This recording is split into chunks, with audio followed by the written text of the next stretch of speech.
तो जैसे कि प्रीवियस वीडियो में हमने देखा कि हम लोग को अब स्क्वेरल केज को perfect for a high starting torque form करना है। तो देखिए, अगर जब हमको स्क्वेरल केज मोटर को as a perfect for a high starting current, so we developed two kind of method. The first one was deep bar rotor. हम लोग मॉडिफिकेशन रोटर में करें, not in stator. So rotor से हम लोग क्यों कर रहे हैं ये अभी आगे पता चल जाएगा। डीप बार रोटर और डबल केज रोटर। याद रखिएगा, हम लोग स्क्वेरल केज मोटर को दो तरीके से डिवाइड करें।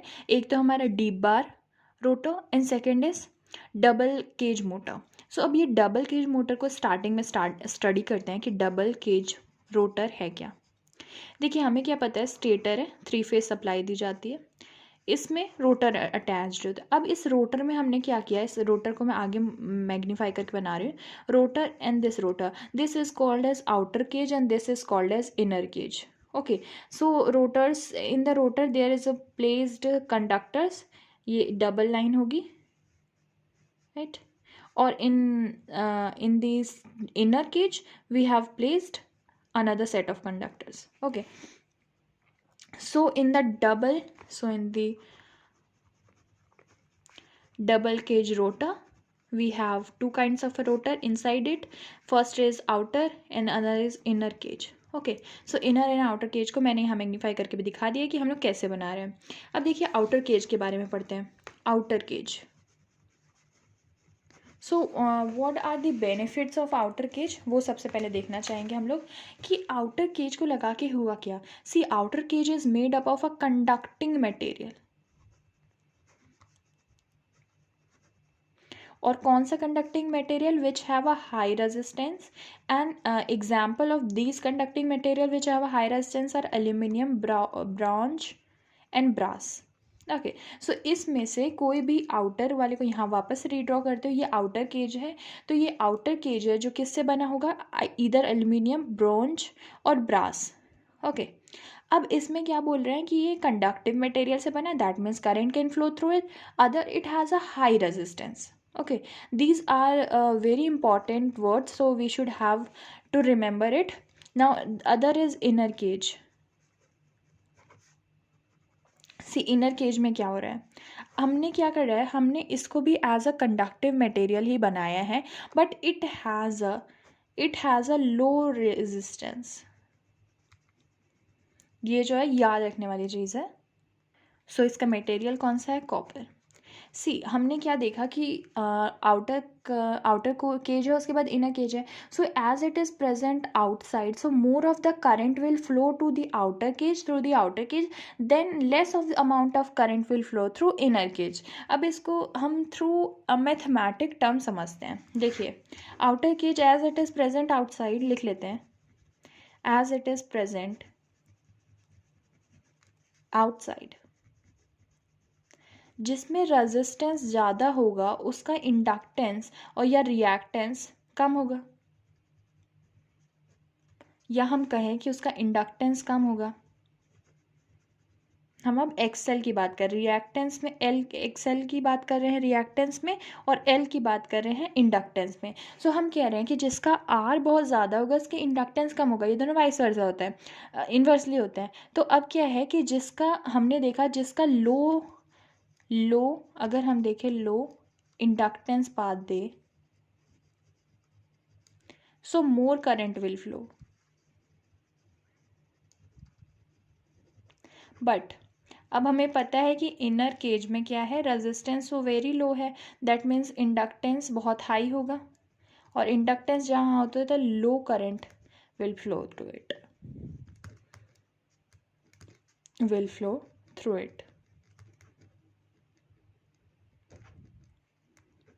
ये हम लोग को बहुत इंपॉर्टेंट चीज़ है, इसको एकदम पता होना चाहिए।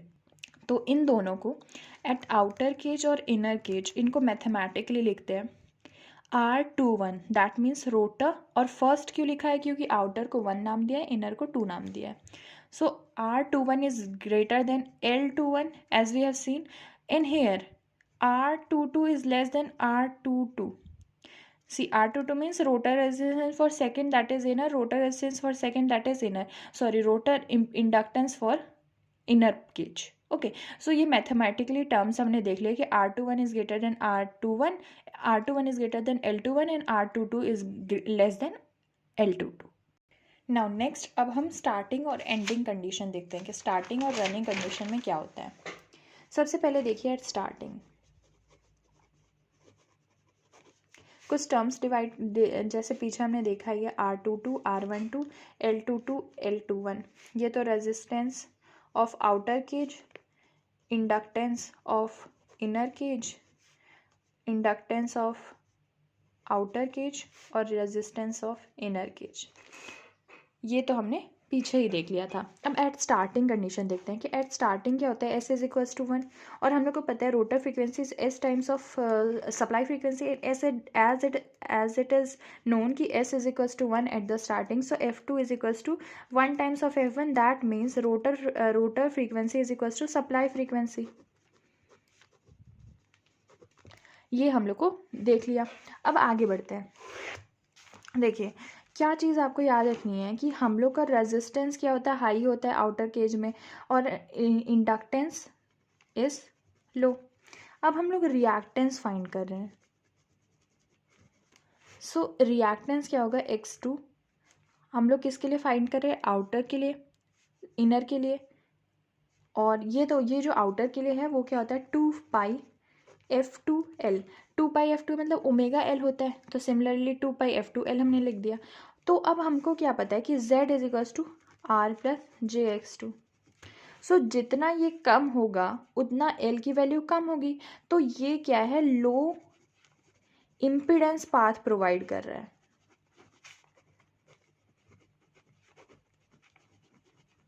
जैसे ये लो इम्पिडेंस पाथ करेगा तो सारी करंट जो है वो किससे फ्लो होगी, आउटर केज से,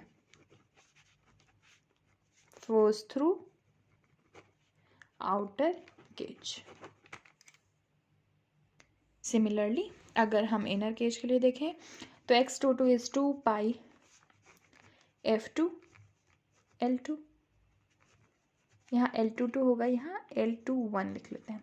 सो L22 is very high, as we know for inner cage we L22 is very high, so here Z would be very high, that means very small amount of current will flow to inner cage, small current will flow through inner cage, so most of the current flows through outer cage। हमने देख लिया क्यों, क्योंकि वो लो impedance path provide कर रहा है। और वो लो इम्पिडेंस पाथ क्यों प्रोवाइड कर रहा है, क्योंकि इसका रिएक्टेंस है वो बहुत कम है। तो बस कंक्लूड करते हुए हम क्या बोल सकते हैं कि देखिए इसमें जब आउटर केज है उसमें resistance is quite high, when resistance is quite high then it has a high starting torque. So what we learn from this outer cage at starting condition कि S1 है, सप्लाई फ्रीक्वेंसी के equal है। हमने जब हम लोग इसने reactance निकाला वो बहुत लो था, मतलब लो इम्पिडेंस पाथ प्रोवाइड किया गया, तो बहुत स्मूथली सारा करंट आउटर केज से फ्लो कर गया। और इनर केज में बहुत हाई इम्पिडेंस है क्योंकि उसका रिएक्टेंस बहुत हाई है, तो सारा करंट जो है आउटर से फ्लो हुआ और very small amount of current flows through inner. And as we get to know कि R2 is very high for what, for outer cage. Outer वाले केज के लिए हमारा जो resistance is very high, that means high starting torque is provided by it and most of the current flows through it at the starting condition. Now at running condition हम देखते हैं। at running देखिएगा at running क्या होगा, there will be a development of slip. Slip is nothing but the change in speed of both synchronous speed minus rotor speed, that is difference of a slip of stator with rotor. तो देखिएगा slip क्या है, कुछ time के बाद develop हो जाएगी। Let it be 0.03, we are taking a minimum slip. अब आपने देखना है कि अब आउटर के लेते हैं, आउटर केज में, तो as we know reactance is 221 for the outer which is 2π। अब देखिएगा SF2 क्यों लिख रही हूँ, as we know rotor frequency is equal to S times of F1, we know S times of F1. Now we have a some value, certain value F, let it be 0.03 and frequency be 50. Now on solving it we get to know that frequency has turned to 1.5 hertz from 50 hertz. that means अब जो reactance है for अगर हम 2π F2 two pi S F two. देखिए X two reactance क्या होता है, omega F, omega क्या होता है, टू पाई एफ, और ओमेगा और एफ हमने पूरा कर दिया, तो ये two pi S F two हमारी रिएक्टेंस की वैल्यू आ गई। अब हम अगर आउटर केज के लिए देखें तो आउटर केज के लिए अभी भी रेजिस्टेंस बहुत हाई है और इम्पिडेंस कम है, लेकिन जब हम इनर केज की बात करें तो इनर केज में ऐसा होगा कि X two two is two pi S times of F two, और एस की वैल्यू बहुत कम हो गई है तो टू टू टू और लेस हो जाएगा, लेस हो जाएगा as compare to outer cage. क्योंकि इस वाले में क्या था, ये हमारा इसका रेजिस्टेंस जो था वो बहुत लो था और इम्पिडेंस था वो हाई था। ओके तो ये भी अब लो हो गया, तो जो z है वो r plus J X two होता है, तो वो और लो हो गया। इसमें भी देखिए x2 में भी हमारा x2 लो हुआ, लेकिन इसमें क्या होता है, रेजिस्टेंस हाई होता है, तो इसमें इम्पिडेंस जो है r प्लस एक्स टू का मॉड अगर लें तो ये under root r2 square plus x2 square होता है, लेकिन इसमें एक क्वांटिटी हाई है, भले ही इम्पिडेंस रिएक्टेंस बोलें वो कम हुआ है, रिएक्टेंस कम हुआ है लेकिन रेजिस्टेंस अभी भी कम है, तो सबसे ज़्यादा कम और लो इंडक्टेंस इम्पिडेंस पाथ कौन देगा, इम्पिडेंस पाथ वो हमें इनर केज देगा। तो अब क्या होगा, करंट क्या होगा, फिर फ्लो फ्रॉम इनर केज, क्योंकि उसको बहुत लो इम्पिडेंस पाथ मिल गया है instead of outer cage. So अब क्या हुआ, स्टार्टिंग के बाद at running condition current start to flow from inner cage. So अब अगर आप देखें तो जैसे ही हमने डबल केज मोटर यूज़ की, डबल केज मोटर में क्या हो रहा है कि it is starting as a, बहुत इंपॉर्टेंट लाइन है, starting as a which kind of motor, wound motor. क्योंकि स्टार्टिंग जब हुई थी तो आपने देखा था, ये यहाँ पर देखिएगा, स्टार्टिंग जब हुई थी तो आउटर केज से पूरा फ्लो कर रहा था, और क्या आउटर केज में रेजिस्टेंस बहुत ज़्यादा था तो हाई स्टार्टिंग टॉर्क बना रहा था। So double cage motor runs at start as a wound motor and runs as a squirrel cage motor. Squirrel cage motor क्यों, आप इसमें रेजिस्टेंस को शॉर्ट सर्किट कर दीजिए, वेरिएशन रेजिस्टेंस में नहीं होगा, तो वेरिएशन रेजिस्टेंस में नहीं होता है तो वो स्क्वेरल केज मोटर होती है। और स्क्वेरल केज मोटर जब रनिंग कंडीशन पे होती है तो बहुत लो और एकदम माइन्यूट इम्पिडेंस पाथ बोलते हैं, तो हम लोग इम्पिडेंस पाथ बहुत उसका स्लो हो जाता है, कम हो जाता है, इम्पिडेंस पाथ बहुत मतलब उसमें इम्पिडेंस बहुत कम रहता है, तो करंट उससे मैक्सिमाइज फ्लो हो सकता है। तो आपने देखा कि जो डबल केज मोटर है वो किसके तरह एक्ट करिए, स्टार्टिंग में वाउंड मोटर के साथ, और जब रनिंग कर रही है, रन्स करती है, तो वो as a squirrel cage motor. तो अब हम क्या चाह रहे हैं, इनका कैरेक्टरिस्टिक बना सकें। देखिए टॉर्क स्लिप कैरेक्टरिस्टिक हमने पहले भी दे रखा है, देख रखा है। तो स्लिप क्या होती है, एन जो है ज़ीरो से स्टार्ट होता है, N is equals to N S तक जाता है। स्लिप क्या होती है, स्टार्टिंग में 1 होती है, स्लिप 0 तक जाती है।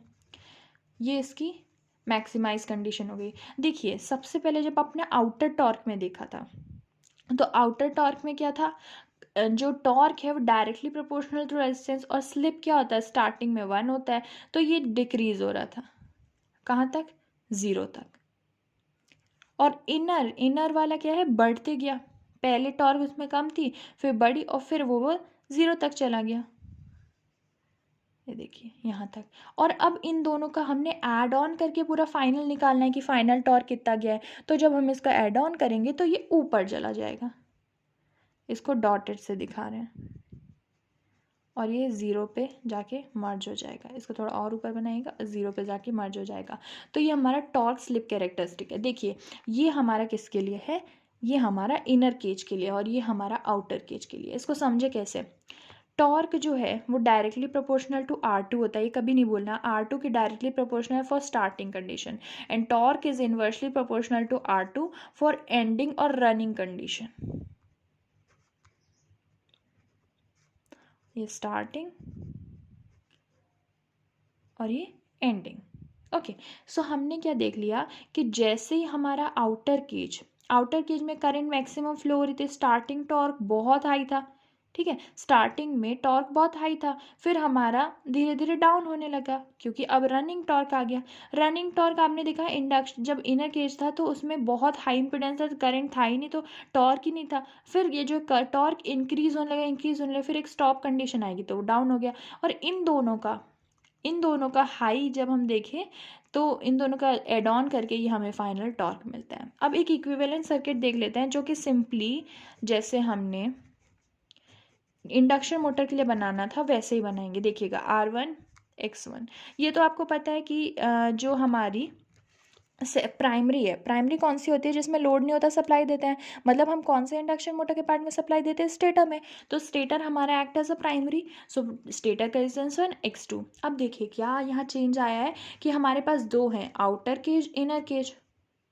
ओके, अब ये दोनों एक इनसाइड में प्रेजेंट है, that means outer cage is parallel to inner cage. अब आपने इसका रेजिस्टेंस और इम्पिडेंस कैसे देखेंगे, अभी अभी जस्ट आपने R21 X21 के थ्रू लिखा है। दिखाती हूँ मैं आपको, एक मिनट। यहाँ देखिएगा, R21 rotor open when it is inner outer cage, R22 for inner cage, L22 for inner cage, L21 for outer cage. तो सिंपली आप ये कर दीजिए। तो आप सबसे पहले क्या लिखिए, यहाँ तो देखिए, यहाँ तो I0 है, no load current, R0 X0, यहाँ पर I W और यहाँ I मैग्नेटाइजिंग, इसमें तो कोई चेंज ही नहीं है। अब आपने ये पैरेलल में क्यों बनाया, क्योंकि अब रोटर जो होता है उसके साथ लोड लगा रहता है, लेकिन यहाँ रोटर दो में डिवाइडेड है, आउटर केज और इनर केज। अब इनर केज के लिए लिखें तो क्या लिखेंगे, R21 L21, why, because this is for rotor, so 2 and 1 for first वाला। आउटर केज को हमने फर्स्ट नाम दिया और इनर केज को सेकेंड, सो ये R22 और ये क्या हो जाएगा, L22। So this is a equivalent circuit for double cage motor, double cage rotor। हम बस इसको थोड़ा सा रिवाइज कर लेते हैं लास्ट में। सबसे पहले हमने क्या देखा कि हम लोग अब क्या कर रहे हैं, स्क्वेरल केज मोटर को देखिएगा। स्क्वेरल केज मोटर को क्या चाहते हैं हम, एज अ फीजिबल और रिलायबल हम बना सके ताकि जो हमें कंडीशन है वो हमारी मिल सके। तो उसके अकॉर्डिंग एक तो डीप बार है और एक डबल केज है। हमने सबसे पहले डबल केज को पढ़ाई किया। डबल केज को हम जैसे ही पढ़े हमने देखा कि इसमें दो तरीके के रोटर में डिवाइडेड, रोटर को दो पार्ट में कर दिया है, आउटर केज और इनर केज। आउटर केज में हम लोग को हाई रेजिस्टेंस देना है, लो इम्पीडेंस देना है। हाई रेजिस्टेंस के लिए हम लोग हाई रेजिस्टिविटी मटेरियल को यूज़ कर रहे हैं, that is aluminium, brass and copper. और इसमें क्या होता है, हाई रेजिस्टेंस होता है, so maximum of the current flows through it instead of an inner cage winding. अब इनर केज पे आते हैं। ये देखिए यहाँ इनर केज है, यहाँ बना लेते हैं हम इनर केज। इनर केज में क्या दिक्कत है, it produces a low resistance path but it has a high impedance. Impedance high है, इसमें रेजिस्टेंस हाई था, इम्पिडेंस लो था, इसमें इम्पिडेंस हाई है, रेजिस्टेंस लो है। So minimum of the current flows through it. At starting सारा current किससे flow रहा है, आउटर केज से। वाई, क्योंकि ये हम लोग को लो इम्पिडेंस पाथ दे रहा है। Low impedance is very important term. तो लो इम्पिडेंस पाथ कौन सा दे रहा है, आउटर केज, और हाई इम्पिडेंस पाथ कौन सा दे रहा है, inner cage. But at the starting जब रनिंग कंडीशन हो गया, स्लिप डेवलप हो गया, तो ये जो है inner cage, as we know इसका रेजिस्टेंस लो है तो इसका इम्पिडेंस भी लो गया, तो ये मोस्ट सबसे कम लो इम्पिडेंस पाथ प्रोवाइड कर रहा है। तो जो करंट है सारी किससे, इनर केज से फ्लो होने लगी। मतलब आप देखें तो a double cage motor, it started as a squirrel wound और slip ring motor and rotor and it ended as a square cage rotor. तो हमारे सारे फीचर्स इससे बन गए। फिर हमने स्लिप और टॉर्क और स्लिप की कैरेक्टरिस्टिक ड्रॉ की। जैसे हमने देखा कि आउटर जब केज था उसमें सबसे हाई स्टार्टिंग टॉर्क था, फिर कम होने लगा। इसमें तो टॉर्क ही नहीं था, इसमें तो बहुत कम टॉर्क था। लेकिन जब हमने स्लिप देखा कि करंट फ्लो होने लगा, टॉर्क है मतलब, कब, जब स्लिप आ गया रनिंग कंडीशन, तो रनिंग कंडीशन में थोड़ा बढ़ा, फिर उसके बाद एक स्टॉप टॉर्क आता है। स्टॉप टॉर्क मतलब क्या, बंद होने वाली है। फिर इन दोनों का ओवरऑल हाई करके, दोनों का एड ऑन करके फाइनल सर्किट बनाया, फाइनल कर्व बनाया, तो ये हमारे पास आ गया। That's all, thank you. इससे पहले एक बार ये और देख लेते हैं। देखिए रनिंग में आपको याद रखना है कि इन्वर्सली प्रोपोर्शनल टू R2 है और डायरेक्टली प्रोपोर्शनल टू R2 है स्टार्टिंग कंडीशन में। देखिए क्यों मैंने ऐसा किया, ये equivalent circuit of induction motor से आया, ये स्टेटर्स के रेजिस्टेंस एंड इम्पिडेंसेस है, रेजिस्टेंस एंड इंडक्टेंस है, फिर ये जो है रेजिस्टेंस और रिएक्टेंस है। देखिए हम लोग यहाँ पर क्या कर रहे हैं, यहाँ X21 और X22 होगा, वेरी सॉरी, यहाँ रिएक्टेंस देना है, यहाँ पर रिएक्टेंस को ही देना है और रेजिस्टेंस को ही देना है, सारी यूनिट ओम में होगी। और मैं अगर एल लिख दूंगी तो वो हेनरी में हो जाएगा, दैट इज़ रॉन्ग। यहाँ इसलिए X21 और X22 होगा, R21 और R22 होगा। तो ये रिएक्टेंस है स्टेटर का, और resistance and reactance of stator, resistance and reactance of outer cage, resistance and reactance of inner cage. Thank you.